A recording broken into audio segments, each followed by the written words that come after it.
And this was another, I think it was the auction site, Sandringham, London North Eastern B17. As I said previously, local connection for me, which is why I bought it. I chipped it exactly the same time with exactly the same type of chip as the backman behind it. Give up for that for now, just to see what happens here. So notch 1. Now I don't think this Loco had any use, or very minimal. There is virtually no sign of use on the wheels. The protective packaging that was on the boiler top had stuck to it. It had been sat in a box so long. A little bit of noise from the motor's rotation. Don't know whether that's comparable with the other ones I've got, but could just need a little lubing. If it's been sat a long while, an oil could have run away from the essential bits it's supposed to be lubing.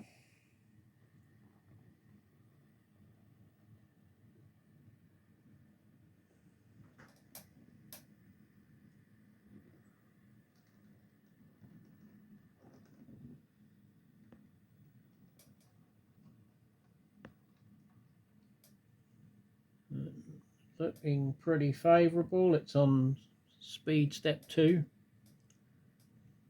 Now coming up to that piece of track.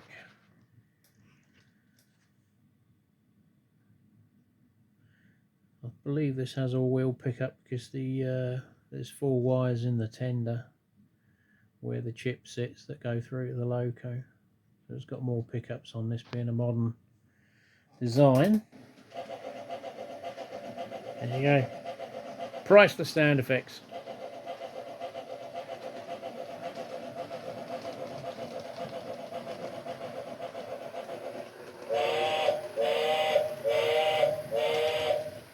Wrong style Loco. Wrong style grade crossing.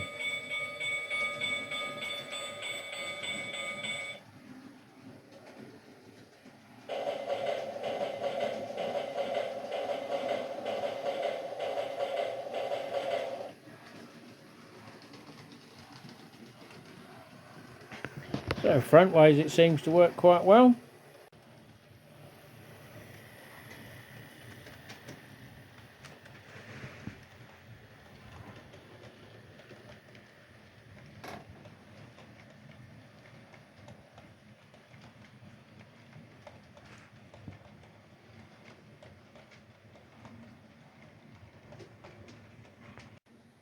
Well, she's performing very well under a test load of Airfix Mark IIs.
So this was my latest acquisition to my American themed Norfolk and Southern fleet, which is an ES44 AC.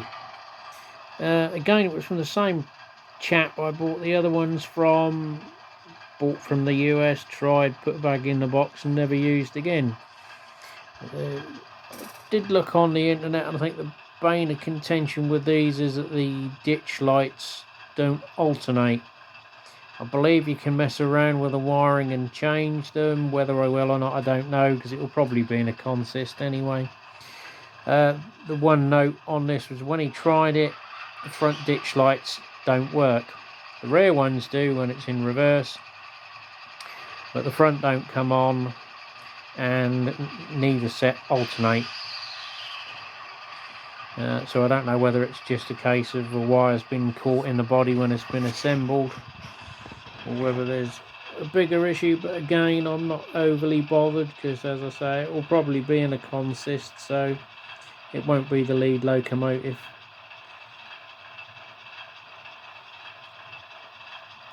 But it's got the automatic start, and if you leave it idle long enough, it'll turn itself off. You can obviously change that in the CV settings, so it's more like the English ones where you sort of start up on command. There is loads of various options, how it's obviously preset depending on what variant of a Loco it is, whether it's an SD40 or 44, and various air horn selections. Some of the settings you can change on the CVs for the from the default, and obviously, as you can hear, there's a random set of sounds plays while it's running. You can hear the compressors kicking in and valves popping. So quite a nice Loco, and it was under, I think, £130, £135. So, you know, it compares favourably with a good condition new-ish Bachmann. Talking of which, here's a couple of more Bachmanns that were a bit of a bargain.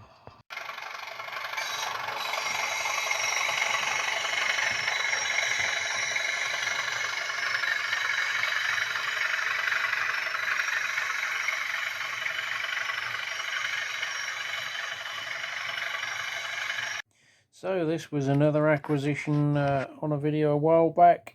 It was a rail freight kill sector, second one I've got. As I've said before, the petroleum sector seems to be the hardest one to find or get hold of, either with or without sound. But this was a reasonable price. It's in pretty good condition, very little use. The only thing I can find is a tiny little scratch just there. Nothing else. Can't find any other flaws or marks, muck. Very clean. And, of course, being the newer designed one, it's got the cab lighting in it, and of course it's got sound as well. Here's the earlier sound chip, more basic, but still does the job. Got the flange squeal.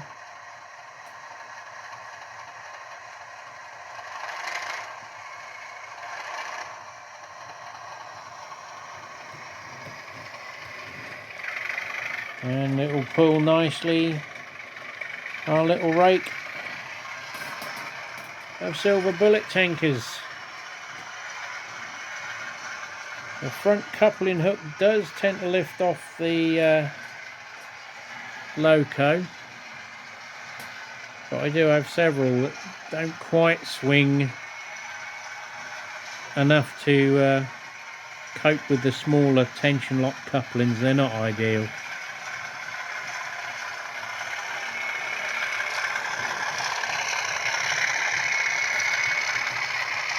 It's holding there, but there's not quite enough swing on those dapole couplings.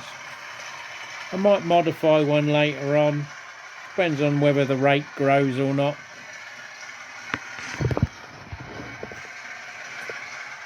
As you can see, there's a big mess on the table now. We've still got there. We've got the tills ready to have a little play with the gearing on that, see what's what. But when I bought this one, the guy was selling a number of bits and pieces. So let's have a look at what else I bought, which is Engineers Grey, which was the one I was originally looking for and got shafted. I bought it for, I can't remember what it was now, 140, 155 pounds. And then I bought another one off the guy and got a refund through PayPal within a couple of hours, despite their shop saying they had about 6 of them. They didn't have any. And I did find, I think it was AGR. They've got one as a regional exclusive, £285 plus the postage, so it's 290 quid, which is putting it in the territory of the new ones. So we're quite where they get that price from, I don't know. And another one I think has got a second-hand one. They want 180 for. I paid 145.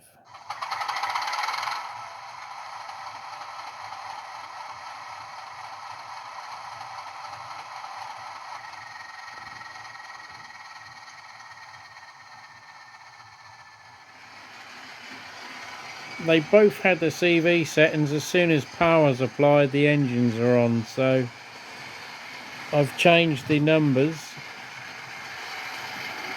to because they were oddball. This one was factory, or the CV was set to address 1 and the other one was address 0032. So I've now set them basically to their running number of class 3714 for this one, unless I happen to end up with another one that's got the same number, then I'll use the second set.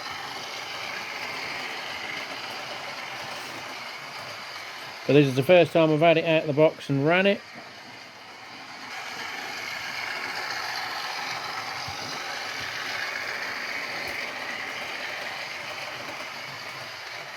Which it seems to be doing just fine.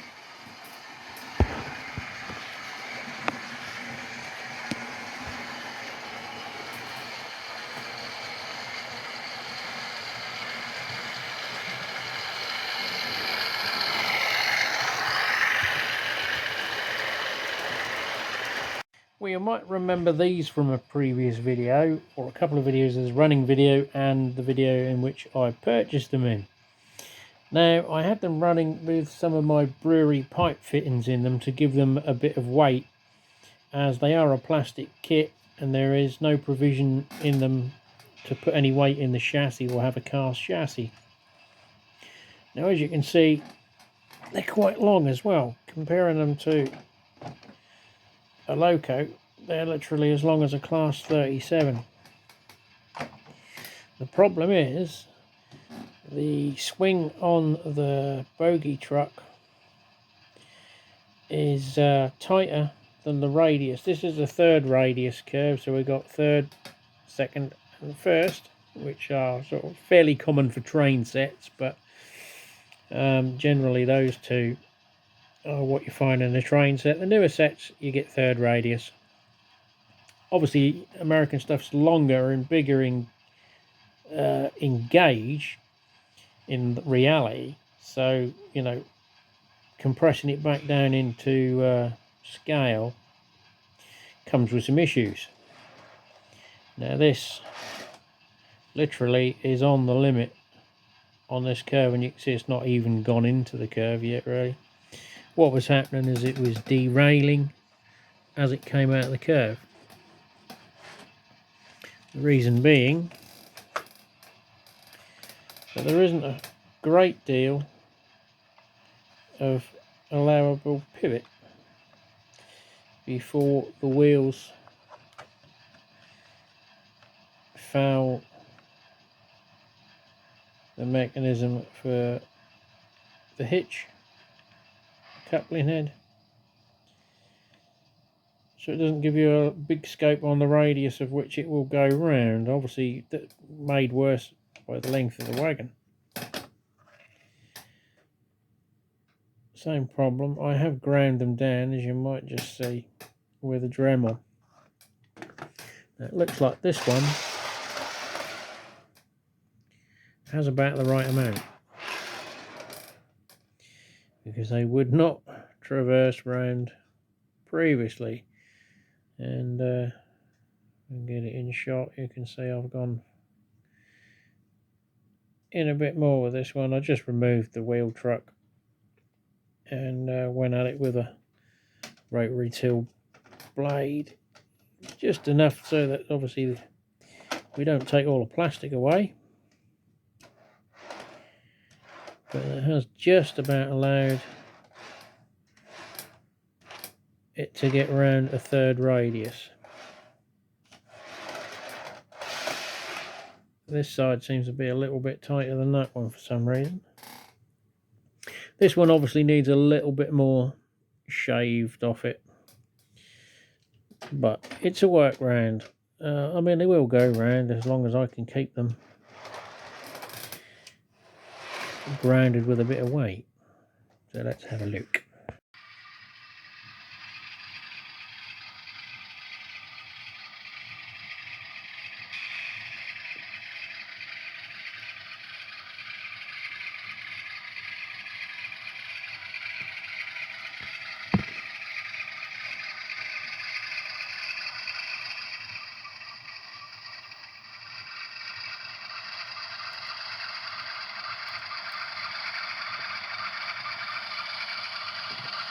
That's going to be a fail.